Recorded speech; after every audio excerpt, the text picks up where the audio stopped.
When I was young, I used to read books constantly, and I've always loved escaping into a good story. When you have a book in your hand, it's an easy doorway into a different universe.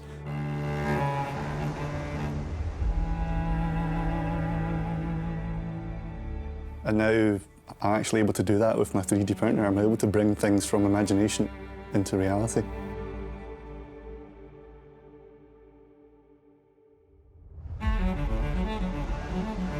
My name's Andrew Campbell, also known as Andarne, and we are in the lovely Highlands of Scotland right now.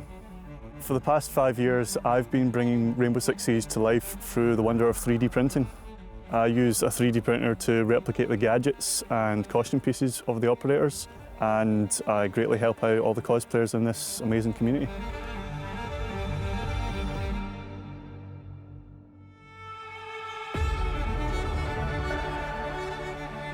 I was first introduced to Siege back in 2018 with Operation Parabellum, and I realised it was fun, it was tactical, and I started making new friends through it and just enjoying it a lot more than I thought I would.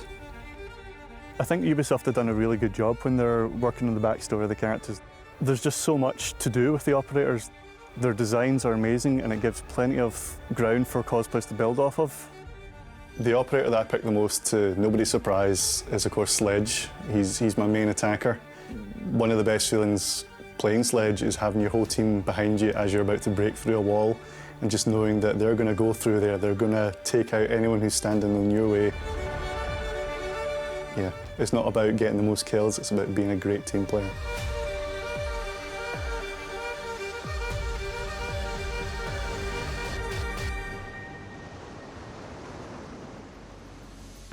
I've been doing 3D printing since 2016. My best friend Cam Camzoro was planning a Finka cosplay, but she couldn't find a mask for Finka. It's one of those custom things that doesn't exist anywhere.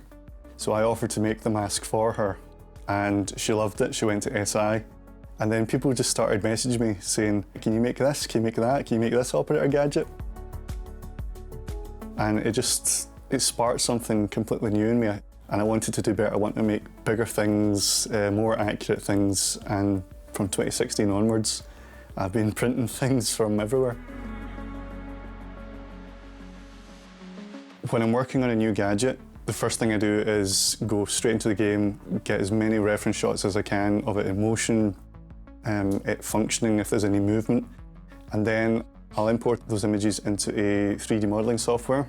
And I'll spend many, many hours getting the scale, getting the function right, making it look just like it does in game. And then it's a case of exporting those 3D models to the printer.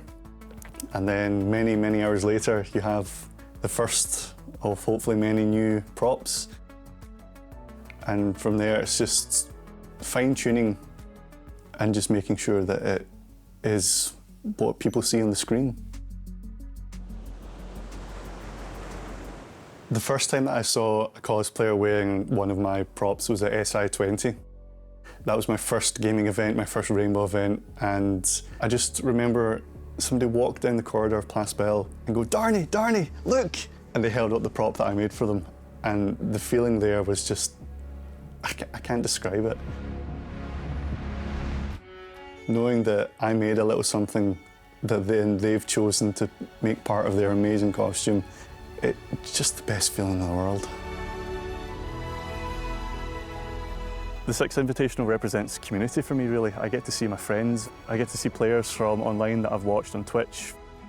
I get to cosplay and just be a character for a couple of days, and it's just fantastic. I think the cosplay community really bring the game alive for other people.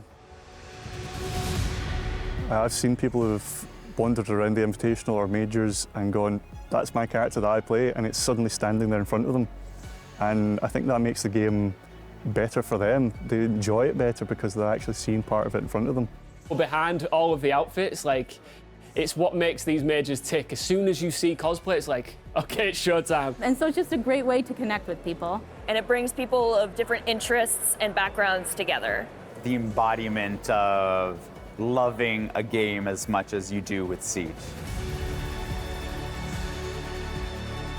The fact that you can make anything with 3D printing means that I could go and do anything from any game, but the combined lore of Rainbow and the fantastic community behind it, I don't want to move on from that. I just love doing it for Rainbow and for this community and building this game into the real world.